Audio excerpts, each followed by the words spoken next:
Whose woods these are I think I know.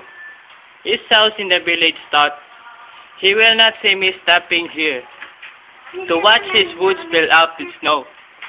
My little horse must think it queer, to stop with a farmhouse near, between the woods and the frozen lake, the darkness evening of the year.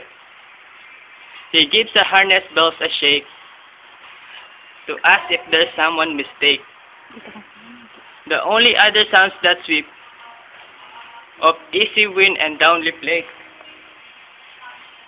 The woods are lovely, dark and deep, but I have promises to keep,